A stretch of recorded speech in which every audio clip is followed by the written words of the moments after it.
We've seen it from all corners. This attempt to panic, this kind of panicked attempt to get a stranglehold reimposed on American discourse, and it's just not working. And now we're seeing some truly extreme measures being undertaken. I'm not saying with the exclusive intent of reimposing a pro-Israel consensus. Certainly, it seems part of the intent, and at the very least, it will definitely be the effect if it ends up working. So let's just go to the basics of what has been happening here. Basically, Paramount, which is the parent company of CBS, the corporate parent of CBS, which has not just CBS entertainment properties, but CBS News, 60 Minutes, all of the flagship programs of CBS, the morning show that have been influential in the United States for many decades, is up for sale. And the entity which is attempting to purchase it, to purchase Paramount and all of the entities that go with it, including CBS News, is being led by the son of one of the world's richest people, the world's richest person being Larry Ellison, the multi-billionaire, net worth of something like $60-70 billion, who founded Oracle, the Silicon Valley company, back in the 1990s, became one of the top 10 richest people on the planet. As a result, he is a fanatical supporter of Israel. And his little boy, his son, is now inheriting the fortune. He's an heir to the fortune, like a little princeling, which is how so much of our world works, even though we thought we had liberated ourselves from that with British aristocracies and landed gentry and the like. You see this everywhere.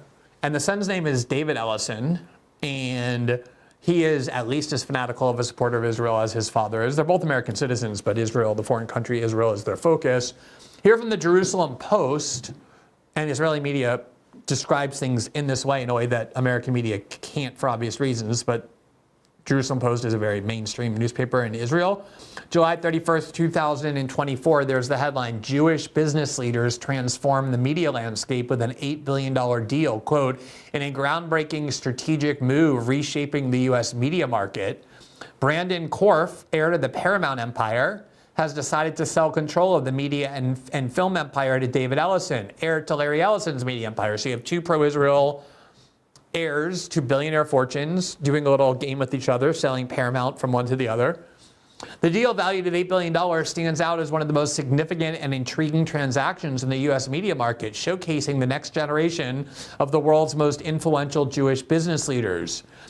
Again, this is not anyone saying this other than the Jerusalem Post. Korf and Ellison grew up in families with economic empires, but have built independent and dominant business worlds that are now culminating in a massive deal. Oh yeah, they're also incredible meritocrats, all done on their own through their hard work, just through sweat and blood and tears.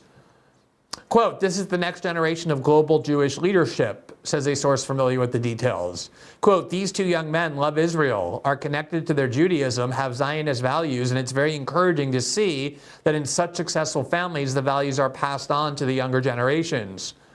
Both quietly donate quite a bit to the state of Israel and the IDF. It is positive news for the Jewish world that Korf and Ellison are the next generation of global Jewish leadership connected to Israel and holding Zionist values.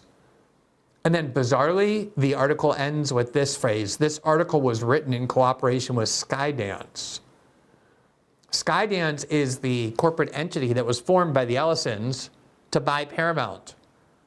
So I don't know what this arrangement was exactly, but according to the Jerusalem Post, the article that they reported on these two Jewish billionaires in their plan to transfer the control of Paramount and CBS News from one to the other with all of their pro-IDF and pro-Israel values was an article written in cooperation with the company itself, like almost like an ad or a press release.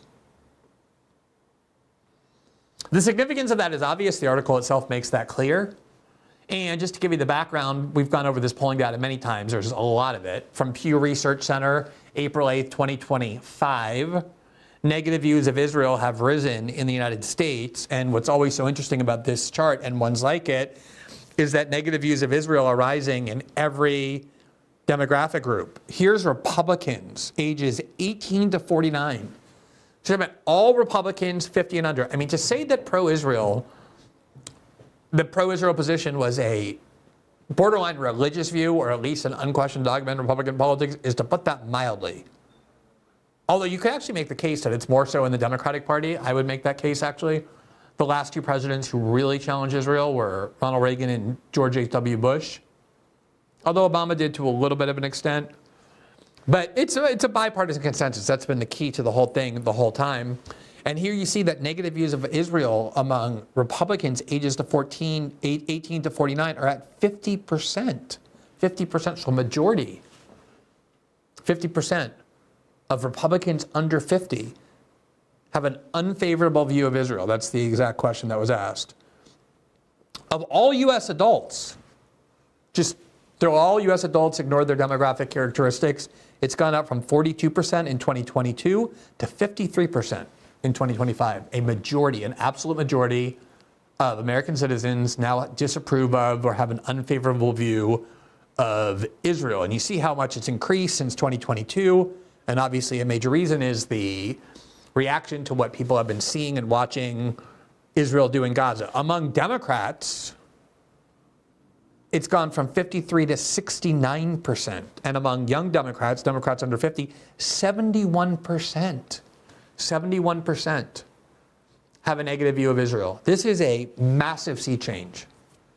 And if you're Israel, or the large numbers of loyalists to Israel who live in the United States and have American citizenship, and you see this, of course you're going to panic. I don't think American support is key to Israel's existence. I think American support, though, is key to Israel's ability to dominate the region and bully the region and take and do what they want. They could coexist peacefully with their neighbors, but that's not what that country has opted to do, especially over the last couple of decades, and it is able to get away with it because the United States, under both parties, it doesn't matter who you vote for. You can vote for Democrat, you can vote for Republican, none of it will change. Exactly the same outcome. The U.S. government under either party will force you to subsidize Israel, to pay for Israel, to go to war for Israel, to arm it, to deploy our own service members in harm's way in order to protect it. And here's the snapshot I mentioned earlier. This is from Dave Weigel, the political reporter at Semaphore, summarizing a new poll that came out just today on the opinion of Democrats in New York City, where, of course, Zohran Mamdani, despite being accused of being an anti-Semite over and over and over and over and over again, easily destroyed one of the most powerful political families in Democratic Party history, which is the Cuomo family, when he crushed Andrew Cuomo. Here is Dave Weigel's summary of the polling data that came out today. Quote, 2/3 or more of New York City Democratic primary voters agree with Zohran, agree with his positions on Israel, including arresting Bibi. 57% say that they might oppose Democrats who don't endorse Mamdani for mayor. That includes the party's two Brooklyn-based leaders in Congress, meaning Hakeem Jeffries and Chuck Schumer. And actually, the comments were the polling data was even more amazing than that, including the fact that a plurality of Jews overall in New York support Mamdani for mayor. Remember, the narrative has been endlessly, Mamdani will make New York dangerous for Jews. Jews are going to have to leave New York. What is Zohran Mamdani going to do to make New York dangerous for Jews? But that's been the attack, the sinister smear campaign, the fear-mongering campaign. Meanwhile, the actual Jewish people who live in New York, by at least a plurality, and among young people, by a large majority, support Zohran Mamdani. So you see the kind of change in our politics that's going on, not just in New York City, but all over the country. Just this week, Marjorie Taylor Greene came out and said what Israel is doing in Gaza is a genocide, joining people like Ilhan Omar and Rashida Tlaib and Alexandria Ocasio-Cortez and others in the Democratic Party.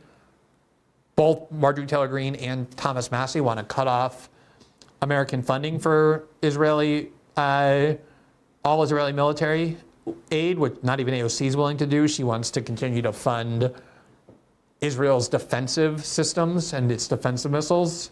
We went over that already, but you see the sea change that's happening. It's very significant. And inevitably, it's going to have to manifest into public policy. You can only maintain a breach between the DC class and American public opinion that large for so long. It's inevitable. What if you could delay your next 2 mortgage payments? That's right. Imagine putting those 2 payments in your pocket and finally getting a little breathing room.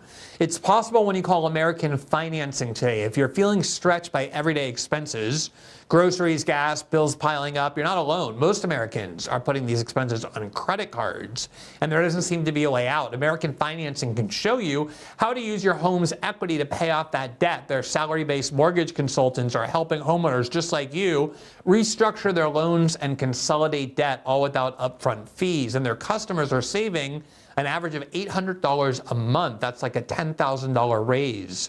It's fast, it's simple, and it could save your budget this summer. Call now to hear more about their services. That's 866-889-1994, or visit americanfinancing.net/Greenwald.